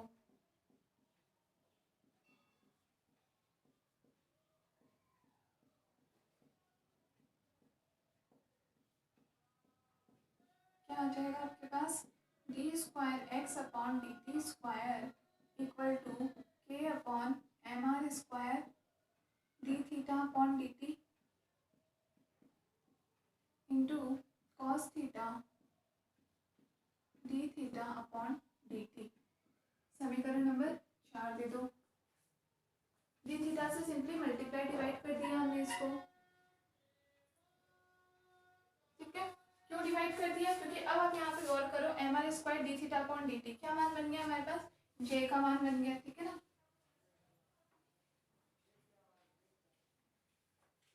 तो हम यहाँ क्या करें, चूंकि कोणीय संवेग, क्योंकि सिंपल सी बात है, हम यहाँ पे क्या बता रहे हैं, नाभिका हमने कुछ ना कुछ हमारे आवेशित कण का द्रव्यमान m द्रव्यमान लेके हम चले थे और हमने उसका प्रारंभिक वेग बताया v नॉट है, प्रक्षेपण के बाद वेग बताया v इंफिनिटी है, तो वेग भी और द्रव्यमान भी, इसका मतलब संवेग भी होगा। संवेग यहाँ कैसा होगा, कोणीय संवेग, ठीक है। तो कोणीय संवेग J बराबर क्या होता है, M are square D theta upon D T.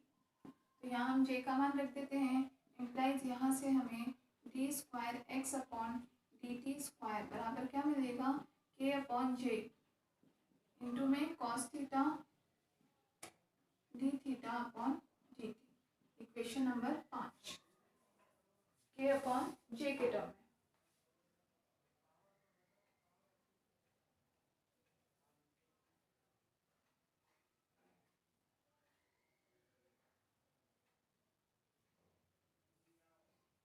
ठीक है, अब हम यहाँ से क्या कर लें, समीकरण 5 का अगर हम अवकलन कर देते हैं टाइम के सापेक्ष, तो लिखो समीकरण 5 का समय t के सापेक्ष समाकलन करेंगे, ठीक है। समाकलन करने पर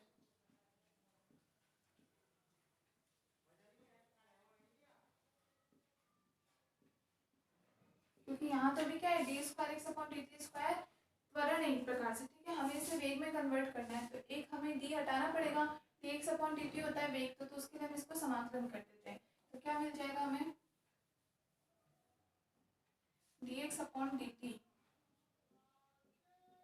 इक्वल टू क्या हो गया, K upon J cos theta का इंटीग्रेशन क्या हो जाएगा, साइन थीटा, ठीक है, और D theta upon D T इसका भी समाकलन हो ही जाएगा प्लस सी के बराबर, ठीक है। सी कांस्टेंट की बात अगर हम करें तो देखो थीटा बराबर 0 अगर हम ले, क्योंकि थीटा बराबर 0 पर, थीटा बराबर 0 मतलब क्या हो गया कि कण का कुछ भी प्रक्षेपण नहीं हो रहा हो, ठीक है ना, हमने यही तो एंगल था हमारा, थीटा ये एंगल था, क्लियर है, दोनों एंगल थीटा थीटा बन रहे थे, अगर कुछ प्रक्षेपण नहीं हो, बिल्कुल इस एक्स अक्ष पे ही हो, मतलब प्रकीर्णन के बाद कण बिल्कुल एक्स अक्ष पे चला जाए, तो हमारे पास यहाँ से देखो, अर्थात एक्स अक्ष पर,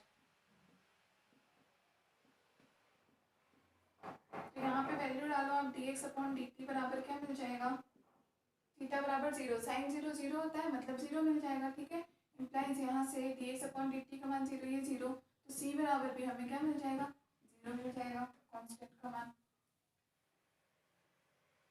यहाँ से हमारे पास d x upon D T बराबर क्या वैल्यू आ गई, k upon J sine theta. ये सिंपली हमारे पास एक तरह से एक्स दिशा में वेग का मान आ गया, वेग किसका, किसी भी अल्फा कण के वेग का मान आ गया, क्लियर है। इसको आप कोई भी समीकरण का नाम लेते हो, जो लास्ट इक्वेशन हमने क्या लिखी थी, इक्वेशन 5, इक्वेशन नंबर 6 दे दो।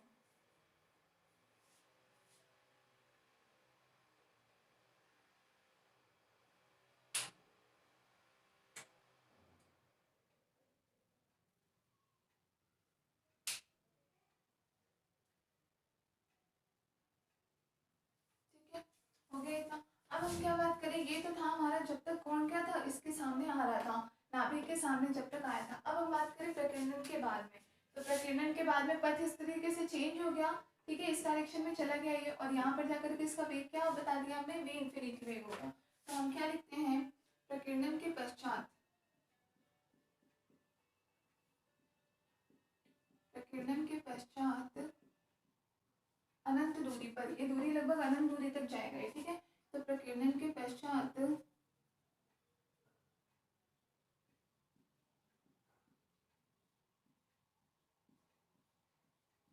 अनंत दूरी पर, ठीक है, वेग क्या हो जाएगा, वी इन्फिनिटी। और वी इन्फिनिटी की वैल्यू आपके पास क्या आ जाएगी, बराबर कॉस थीटा, ठीक है। कॉस थीटा के डायरेक्शन में ही होगा, यहाँ पर भी फिर से हमारे पास मान जो होगा वी इन्फिनिटी का, प्रकीर्णन तो किसमें, एक्स दिशा में ही हो रहा है ना, तो हमारे पास वैल्यू क्या हो जाएगी, we infinity into cos theta maximum, we infinity into cos theta, यहाँ पे थीटा इस कंडीशन में क्या होगा, मैक्सिमम। देखो जब यहाँ पर ही वापस प्रकीर्णन के बाद चला गया, तब जो आपका थीटा बनेगा प्रारंभिक दिशा से, वो कैसा बनेगा, बिल्कुल मैक्सिमम बनेगा अनंत दूरी के लिए, ठीक है। और यहाँ पे वी इन्फिनिटी का अगर हम कंपोनेंट ले लेंगे, तो ये एक्स डायरेक्शन में हमें क्या कंपोनेंट मिल जाएगा, वी एक्स कॉस मैक्सिमम के बराबर, इक्वेशन नंबर 7। अब वी एक्स का ये मान भी एक प्रकार से क्या वेग का ही है, इन दोनों इक्वेशन को बराबर में रख के देखो हमारे पास क्या वैल्यू आती है यहाँ से,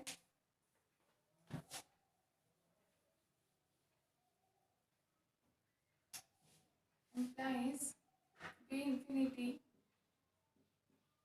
cos थीटा मैक्सिमम बराबर, यहाँ से वैल्यू क्या आ जाएगी हमारे पास, k upon J sine theta.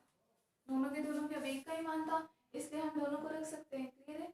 तो यहाँ से देखो हम वैल्यू क्या निकाल लेते हैं, यहाँ पे साइन थीटा भी कैसा होगा इस कंडीशन में, मैक्सिमम होगा, ठीक है, दोनों का मान मैक्सिमम। तो यहाँ से साइन थीटा के अपॉन में ले जाए हम कॉस थीटा, तो वैल्यू क्या हो जाएगी, टेन थीटा, इधर देखो sine theta maximum upon cos theta maximum बराबर, यहाँ क्या बन जाएगा हमारे पास, b infinity into J upon k, sine upon cos क्या हो जाएगा, tan theta maximum equal to value आ जाएगी J into B infinity upon k, ठीक है। इसको कोई क्वेश्चन नंबर 8 नाम दे देंगे, नोट कर लो।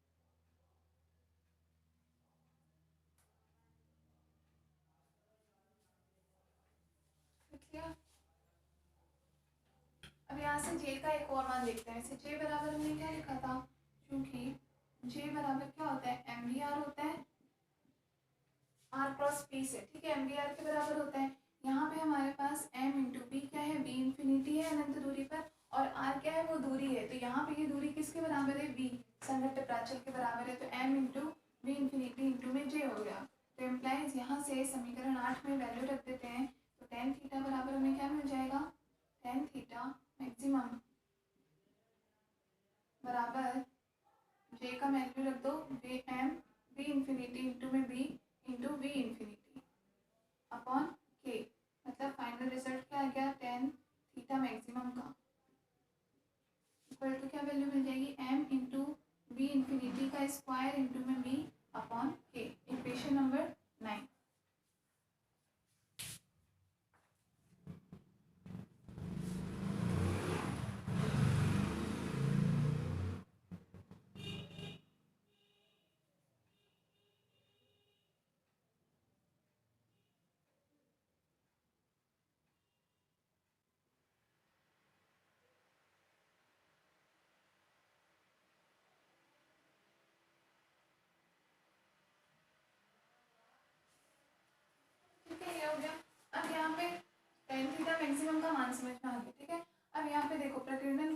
वैल्यू हमारे पास क्या आई थी, जैसे हमने ये देखा था कि हमारा कण यहाँ से जा रहा था सीधे नाभिक से टकराने के लिए। आपके पास जो डायग्राम बना हुआ है उसमें ये इसका पथ था, इस प्रकार से प्रक्षेपित हो गया। ये थी इसकी प्रारंभिक दिशा, ये थी, और ये इसकी अंतिम दिशा हो गई। ठीक है, इन दोनों के बीच का कोण कितना था, फाई, जिसको हमने प्रकीर्णन कोण कहा। ये कोण था थीटा, और ये कोण भी कितना था, थीटा के बराबर। तो यहाँ से अगर हम इस फाई की वैल्यू निकालना चाहें तो फाई कितना होगा, देखो ये पूरा एंगल कितना है, एक तरह से 180, ये पूरा एंगल 180 है, ये प्रारंभिक और ये अंतिम। इसको अगर आप पीछे तक लेकर के जाओगे तो कितना बनेगा, 180, और 180 में से हमें क्या निकालना है, फाई का वैल्यू निकालना है।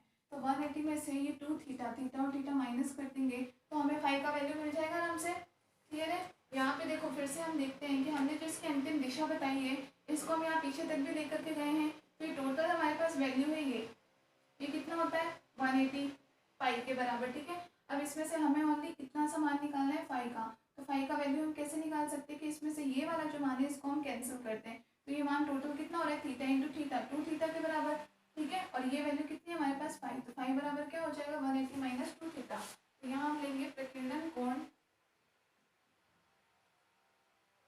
प्रकीर्णन कोण फाई, फाई बराबर कितना, क्लियर है। यहाँ से डायग्राम में देख लेना, फाई है और माइनस में ये 2 थीटा, टोटल वैल्यू माइनस कर दो तो हमारे पास फाई का मान कितना आ जाएगा, फाई माइनस 2 थीटा।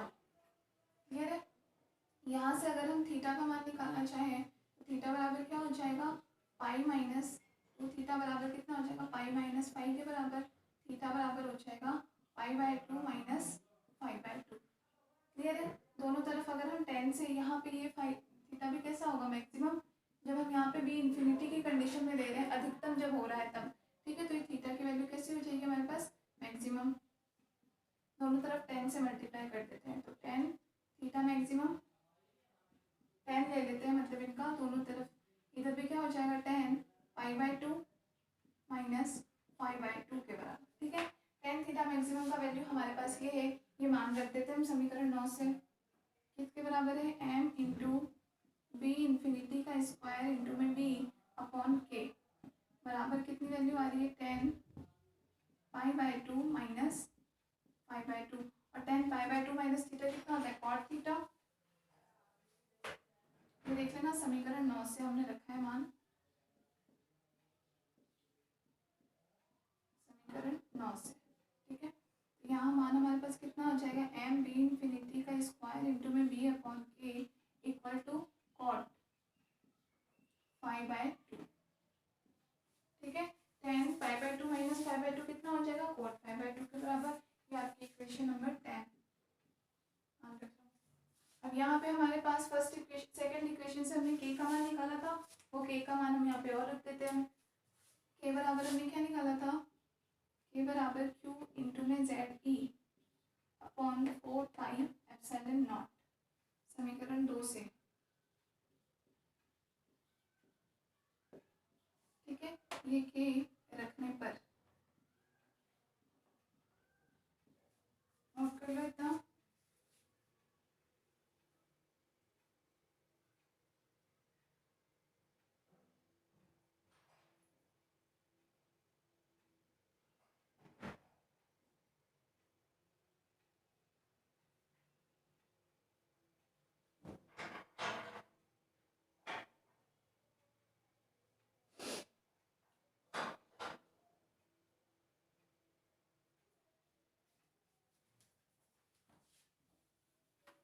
लिख लिया। अब चलो ये मान फटाफट से हम यहाँ पर रख देते हैं के का मान, तो क्या मिल जाएगा हमें यहाँ से, cot phi by 2 equal to M B infinity का square into B upon K का मान यहाँ से रख दो, क्यू इंटू जेड ई अपॉन 4 पाई एप्सिलॉन नॉट। ठीक है, हमें किस में रिलेशन निकालना है, बी में और फाई, इन दोनों में यही हमारा टॉपिक था। तो यहाँ से हम बी का मान निकालते हैं, तो बी बराबर देखो आपके पास क्या आ जाएगा, यहाँ जा करके इसको एक तरीके से हम यहाँ लिख सकते हैं, इंटू में 4 पाई एप्सिलॉन नॉट। क्लियर है, यही मान है हमारे पास। ठीक है, अपॉन में के, ठीक है, ये मान रख दिया। अब इधर आकर के बी का मान हमें निकालना है, तो क्या हो जाएगा, एक तो आपके पास क्यू इंटू जेड ई हो जाएगा, ठीक है, अपॉन में 4 पाई एप्सिलॉन नॉट हो जाएगा, एक आपके पास ये 1 अपॉन एम बी इन्फिनिटी का स्क्वायर ये हो जाएगा, और इंटू में ये आपके पास कॉट फाई बाय 2 हो जाएगा। क्लियर है इतना। इसे हम इस तरीके से भी लिख सकते हैं जेड ई इंटू में क्यू अपॉन में, देखो 4πε0 है, अगर इसे मैं लिख दूँ 8πε0, ठीक है, और half M only M V square है, इसको मैं लिख दूँ हाफ एम वी स्क्वायर, लिख सकते हैं। 2 से अगर ये कैंसिल होगा 8 तो 4 आ जाएगा और यहाँ एम वी इन्फिनिटी स्क्वायर बच जाएगा, मतलब सही है, इस तरीके से हम लिख सकते हैं। इंटू में हमारे पास क्या आ गया, ये cot 5/2 के बराबर, ठीक है। तो ये आपको क्या गतिज ऊर्जा जैसा दिख रहा है, हाफ एम वी स्क्वायर जैसा दिख रहा है, मतलब हम इसको काइनेटिक एनर्जी कह सकते हैं कण की, कब इन्फिनिटी दूरी पर जब वो है तब। तो इसको हम क्या लिख सकते हैं, Q इंटू जेड ई अपॉन 8πε0 इंटू में ये काइनेटिक एनर्जी, और आपका क्या हो गया, ये cot 5/2 बी बराबर, ये हमारा हो जाता है फाइनल रिलेशन किसमें, बी में। और फाई हम किसको कहते हैं, हमारा जो ये संघट्ट प्राचल है इन दोनों के बीच में, तो जेड ई स्क्वायर, ठीक है। यहाँ पे आप इसको काइनेटिक एनर्जी हमने बता दी है, के ई बराबर यहाँ आप लिख सकते हो, इसको आप दे दो कोई समीकरण नंबर 10 नाम दे दो, और नीचे क्या लिख लेना, यहाँ पर के ई बराबर हम क्या लिख सकते हैं, यहाँ के ई बराबर क्या है 1/2 एम वी इन्फिनिटी का स्क्वायर, ठीक है। काइनेटिक एनर्जी है जो भी कौन सी है, कण की प्रारंभिक गतिज ऊर्जा, ठीक है, 1/2 एम वी इन्फिनिटी का स्क्वायर, कण की प्रारंभिक गतिज ऊर्जा, ठीक है। और इसको हम इस तरीके से भी लिख सकते हैं, बी बराबर फाइनली हम लिखे, बी बराबर फाइनल रिजल्ट क्या आ जाएगा, Q इंटू जेड ई अपॉन 8πε0, काइनेटिक एनर्जी भी है तो एक प्रकार की ऊर्जा ही, तो इसको हम ओनली ई से प्रदर्शित कर दें, और cot 5/2, तो ये आपका रिलेशन होता है संघट्ट प्राचल बी और प्रकीर्णन कोण फाई, ठीक है। इम्पोर्टेंट है, ये क्वेश्चन भी आपका बहुत बार आया हुआ है, तो ये आपका संघट्ट प्राचल बी और प्रकीर्णन कोण फाई में रिलेशन, बी एंड फाई में रिलेशन,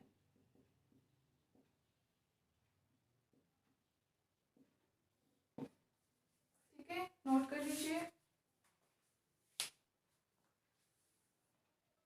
तो ये आपका ये चैप्टर हो चुका है कंप्लीट।